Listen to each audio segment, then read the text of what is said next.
Okay, Jeremy here, Jeeps Unlimited, partsbreakers.com, 303-666-9020. Just got done blabbing off for 30 minutes on another tub. My first tubs, or my first videos of the day are always the long ones. So, hopefully I'll have you out of here in about 15 minutes, give or take. I want to go over it with you. The whole point of this video, well, let me introduce myself if I haven't already. I know we said, did I say the phone number? It's been a long day. I did 17 videos yesterday. And Gunnison's the star of the show right now. He's looking for shade. 303-666-9020, partsbreakers.com. We have 7 acres, okay? We pretty much part everything out. We only inventory what we call our master list, but we do sell anything. You just got to call us for that other stuff. And if we have the time to go out and look for it, or it's worthwhile, we definitely will. Those nuts and bolts are going to be hard for us unless you're buying something else, and then we can help you out on those, okay? So this is technically a 76 to 86 era CJ7, but I want to clarify this real quick. We have a video out there on our YouTube channel that will better illustrate the differences on those years, and there is differences. So this is going to be a late, so you're going to be at 1981 to 1986 as far as this era of tub. Now you can use this on the early ones, but again, take a look at that video, or that, our YouTube channel to find that comparison video, and you'll get a much better idea on exactly what changes on them if it even matters to you. Okay, so you're already seeing some light pop through here, and I made very clear, whoever I've talked to this week that I'll be firing this off to, that there is a little bit of repair work on this tub. But as in 21 years of doing this, I've only had maybe 15 or 20 CJ7 tubs. For a long time, we couldn't find them to save our life. We started getting a couple of them in. The problem right now is if the vehicle, if we get it in as a whole vehicle and it hasn't been already parted, or some sort of project somebody started and just didn't do very good, we don't want to mess with it. If it comes in at all under its own power, CJs have gotten so valuable, almost like these old Broncos, that it used to be you make more money in parts, so you've seen a lot of them out there. But that's not the case anymore. So you rarely, in our yard especially, are going to see tubs for CJ7. So when we get them, grab them up. Now, with that said, they do have a slightly different, we still grade them A's and B's. I usually stay away from the real low grades. And somebody could say, well, that's not an A grade. This would still be an A grade, guys. And I'll go over that with you and why that is. It is the scarcity of the part, and it also is with the damage that it does have, or the repair work that it does need. Is it accessible? Is it easy? Is it flat? I mean, easy is relative, right? It depends on skill sets, who you're doing it with, or you're doing it yourself, yada, yada, yada. But that still, for us, comes down to really one thing, and is the metal accessible from both sides, okay? When you get boxed in areas, that becomes a little bit more difficult. When you get areas that, and then most of these CJs and YJs are all pretty flat parts, but you get areas that are boxed in, like the back area here, or something like this, these capture nuts, we call them torque pockets, or maybe in an area that's not accessible from both sides, or round, it's got curves in it. Like if this thing had been blown out through here, that's a little bit more of a difficulty level messing with these channels that go through here, they are stamped and bent accordingly. Luckily, there's no damage there. So that's how we grade them. Now this would qualify for like a low A, so that will save you some money, right? And really, I don't mention pricing in our videos because I've been doing it so long. I'll have guys that will call me on a video from it's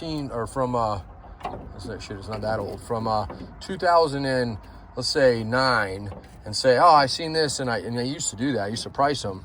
Well, things change, right? And we haven't raised our prices in 5 years, even with everything that's going on right now, but they're definitely more expensive than they were 20 years ago. So that's why I don't do it that way. So call me. I'd be happy to give you pricing and explain the differences. Now, you can even ask me when you call, well, what would that tub been if it didn't have any of the damage? And I'll tell you, on this tub, probably between $1,000 to $1,500 more on what I'm going to be pricing at, okay? And that, unless labor goes crazy up in the next 10 years, which it might, is probably not going to change all that much, but the cost of the actual tubs will change. So, okay? So, first and foremost, since we're on the bottom here, and I'll get it down here in a second, show you the sides, somebody had started this as a project, and either ran out of funds or lost interest. And the reason I know that is because it's been sandblasted, at least the top of it has, okay? And they didn't, we normally, when we sandblast these, they get buffed out, basically, epoxy primered so they don't flash rust. This one's got a little bit of flash on it, a little oxidation, but not bad. And again, not hard to get rid of that, but just something I want you to be aware of. That actually is kind of a nice thing. Maybe somebody was just testing the waters and making sure that there was no other holes in it. It's kind of hard to say. I don't know the story on why they gave up on it, but they did. A lot of times it just becomes their wallet isn't as big as their eyes, and that's okay. Everybody does that, right? So, all right, so I'm gonna go over it so you can see it if you're standing here right next to me. And I'm gonna point out everything, but I'm gonna mainly point out things that are gonna need to be repaired on it, okay? And then we're also gonna talk about things that are good on it, and the things that we really like to talk about is these torque pockets, these boxed in areas. Okay, so the back ones, which almost always go bad, these square boxed area, are excellent on this one. They're nice and straight, the skirting is in good shape, the back box area is good. There's a little bit of oxidation, a little bit of, not really surface rust, but definitely some bare metal I would definitely get in here and get something to protect that, because it wouldn't last long in a coastal area, or if you introduce it to a state that you're going to be driving in the winter that uses salt on the road. So a little bit more down here, but nice and solid still. The capture nuts is good in it. There's nice clean threads there and back around on that guy. Corners, as you've seen on the top one, I'll show you better. This one, you can't even really see it. But this one's actually pretty good. A couple little dingers in it, I'm sure. But no, nothing overall. And then the wheel well, nice and clean, like it should be. Okay, this back trunk area, these from the bottom side, nice and clean, and we'll count them off. There's 10 of these capture nuts or torque pockets. We already showed you those ones, okay? Nice clean threads, 3, 4, okay? And they do move, they're supposed to, that's how you line them. 5, 6, okay? And then 7. This one's broken off, but look how much, they gave you a nice chunk of it. There's 2 ways to do this one. This is a capture nut, but you can reach back here. It's the easiest one if you happen to break one, and I do see these break a lot. So you can get all the way back in here, okay? You can see me moving it. That's with my hand in the back side of it. So not a hard one, but because there's so much here, I wouldn't monkey with trying to cut it out and redo this. I would do it the right way. Get some heat on this, some vice grips. That should pull right out. I don't think they'll have a problem, and if not, you have an inch to go before you're gonna have to do something else with it, okay? And then that guy there, and then you got 10 right there. Nice clean threads, okay? So that's the good, that's excellent, and those are in excellent shape. The wheel wells are good, the floor is good, the back is good, the tunnel is good. Even look at the floors up here, your driver's or your passenger side here, and your driver's side here, okay? The bottoms, we'll show you the top here in a second, but again, nice clean, that's what we want to see, and a great candidate to clean this guy up with, like I said, a media blast or something even further. I hit it with the Hotsy.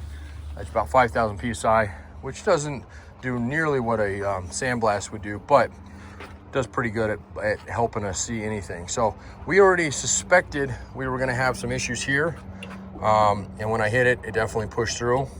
And you can see little speckles of light here, a couple little here, but mainly it's just right there, okay?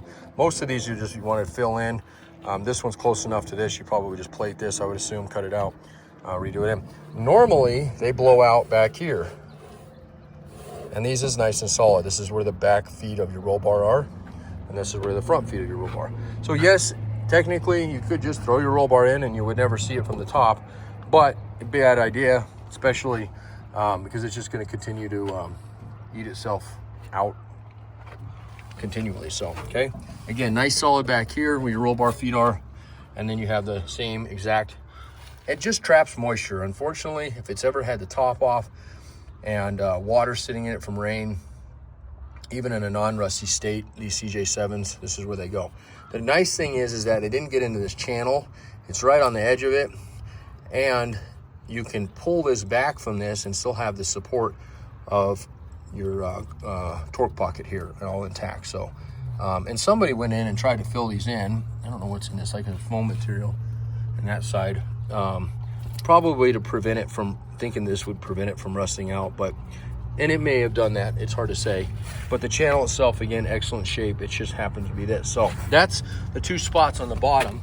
and then I'll show you the other ones here on top in just a second. Let me pause this video, and then I'll show you the top and the sides, and we'll wrap it up. All right, phone is so hot, I have a feeling it's gonna turn off, so I'm gonna try to go a little quicker. Let's just show you the damage. Here is where your windshield frame hinges are, okay? This was just pure laziness, thinking that they needed to torch their windshield hinge off, which is beyond me because I actually pulled it off with a bolt.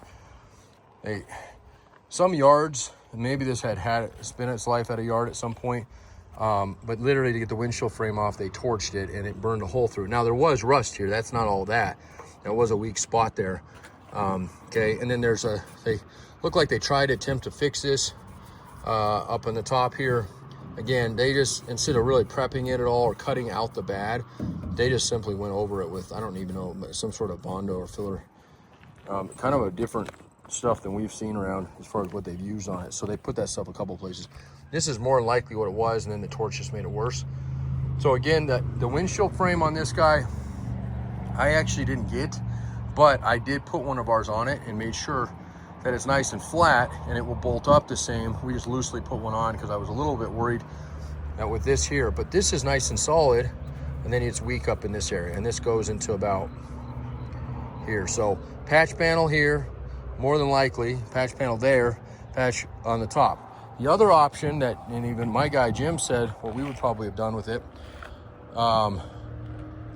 it's hard for me to do this because that top is so clean otherwise, but you could, in theory, you can see the seams here and the spot welds. This whole chunk comes out of this thing. So that might be a lot easier for somebody to do. It just depends on what you have. If you happen to need one of those, I probably could hook it up, and I wouldn't charge you a ton for it. We do usually get a little bit out of that, maybe because of that exact same reason. I haven't really seen this before. Even on an old CJ tub, they usually don't rust there, so it's hard to say. Neglect probably, or somebody had pulled it off and didn't prep it when they put it back on. It's, like I said, difficult. But other than that, those guys there and those there, and again, you know, I say A minus, so maybe B plus because you have this other stuff. But regardless, it's still a very quality tub. You're gonna save some money because of the damage on it. If you can fix it, great, save the money. If it doesn't make sense, then don't buy it. You know, I've never had in 21 years somebody be unhappy with one of our tubs. And a lot of that has to do with these videos, because we go through and show you this as if you're standing here. It's so important for people to get something. What's that thing? Under promise, over deliver. That's how we all have always done it. So do want to note though, on this side here, there were button snaps for a soft top. There are even some left here. I actually pulled them so I could lay this flush and not damage it. I didn't want to ding it up at all. But there's also some extra little screw holes, and it's probably from other button snaps, or somebody wanted their top tighter, because that's what those are for. Those are really easy to fill in, and that's probably what you're going to want to do on it, unless you're going to be running a top. But nonetheless, you're still going to have extra holes there. So my guess is you'll probably fill those in. Could you mud it in? Yeah, you probably could. They're small enough. They probably would hold up just fine. But it's really not hard to do with a small welder to go through all those. Now, somebody's going to ask, and I said the same thing on my other one here a little bit ago, but let me wrap this up here. This corner, like I said, this is a nice corner here. No rust in it, nothing. This one's dinged up. Needs to have some work done on it, but no rust in it. It's a nice clean corner. And then the whole side down here, this is all beautiful. Okay, got a couple of the same little holes. There's your button. There's a button left on that side, and then all the way up in here. One thing to note on this tub, yes, there's some bad, but look at the good on this tub. One thing, the floors are solid. That's awesome, because normally if you have stuff like this, it's amazing that this, and those things happen, but those floors are as solid as they are. The other thing that's amazing, that's shocking to me, and the wheel wells are nice, and it's nice and flat back here. There's a couple little divots in it, but nothing terrible, nothing that looks like it's been weighted down. But one of the things I really wanted to show you on this tub, and this is amazing, this probably is the most amazing thing on this tub, it's not rotted here. This is almost always rotted. Even on our cleanest tubs, you get rot here. This is an area that is fixable, but it's definitely difficult to fix because it's layered here pretty heavily. You get a big support channel here. It's kind of a safety channel that they do all the way up. And then you get your outside. And it literally has nothing here. It's as smooth as can be. So, and it's on both sides. And again, usually both sides are blown out on these things. And it just shocks me that this has this other stuff. So, again, that's the reason I'm grading this fairly high still.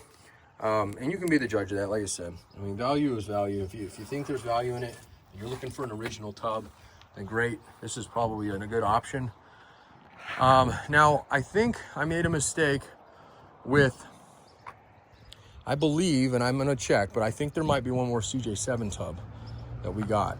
The kid that was helping me load had marked it as a YJ, but when I looked at it closer, and then again, they look very close, you can actually use a YJ tub to do a CJ7 conversion. There's some differences, but they're pretty damn close. We have a YouTube video up and shows the two side by side to kind of give you that. But what I was going to say earlier though is, and I said this a lot in the other video, is there is a local body shop that is asking for work, and they have been for a while, and sometimes we send some stuff down there. I'm not going to quote you because I have no idea, but if you didn't want to monkey with it, or you're paying a guy out there to do it anyway, and you know the labor rates out there are a lot more than they are here, you're going to be anywhere from 100 to 140 an hour.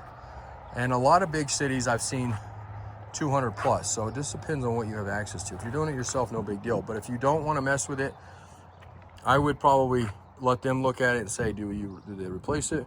Now, the same thing I'm going to say on the other one. I'm not going to just go do that because it wastes way too much time. Respectfully, our time is just as valuable as we value your time. So if you're interested in that, call us up, say I'm interested in this tub, buy the tub, or put the deposit down the tub. It's not going to be contingent on what this body shop says or doesn't say. And I'm going to tell you that now, and I'll tell you that again on the phone. So if that's a hesitancy of yours, then don't buy this tub. Somebody else will, don't worry about that. But there is, if you're going to buy it, and no matter if we fix it or somebody else fixes it, you have somebody fix it or you're going to fix it. If you're interested in having somebody look at it before it leaves, and you've already purchased it, I would be happy to call Jeremy. His name is Jeremy as well, and have him come give you a quote. Now he always does this, always says it, you want to put a markup in it, Jeremy, and usually I don't do that for you guys. I usually help you guys out, and you guys can work directly with him. As long as it's been paid for, as far as we're concerned, we're good. He can take it if you would like to have him do the work on it, okay? And again, I'm not a body guy. I do not know what this is gonna cost. I'm not even gonna speculate, okay? The roll bar feet holes, both front and back, are all intact and they're in good shape. It's not that themselves, it's the extension on the roll bars that rotted out here, okay? So that's it. Watch the videos. I'll photo them, I'll get them listed on the site after I send them off, because I've already promised a couple guys that are on our list they would get to see them before they get posted. So as I promised, I will do that. If I haven't got them sold by Monday, then they'll go live on the site, and usually these sit for a few days and then they're gone. So, but that will give you some time not only to review this one in great detail, but it'll also give me some time to unload the other couple tubs I have, not CJ7 tubs, but I think I may have one more if it does end up being a CJ7 to compare against, and then we'll price that one accordingly as well. Okay, so 303-666-9020, partsbreakers.com. I appreciate it. Again, we are leaving at the end of this month, the beginning of June. It's usually, we say an ETA of roughly 3 to 4 weeks. It can move up if we fill sooner, and right now we're filling pretty quickly. We've sold almost a tub or a frame every day, and we have 10, 12 spots on our trailer for frames and 10, 12 spots on our trailer for tubs. So it'll either be myself that comes out, or we have a crew that we've used for 7 years, and they're excellent. I've been trying to get them to come in. They don't like coming into Colorado, even in June, because our mountains will still get snow, and they're just different rules for commercial guys to have to haul and whatnot. So if we have and we've had a fairly mild winter, so we'll see. But this one's pretty long too, 20 minutes. All right. Again, thank you so much. It's May 10th, 2025, Saturday. Mother's Day is tomorrow, to give you some reference. I always like a reference. Okay, so happy Mother's Day to any of you mothers out there. My wife and my mother included, my mother-in-law, and I'll have to make some calls tomorrow, I'm sure, and whatnot. So, okay, if anything else, give us a holler. Thank you.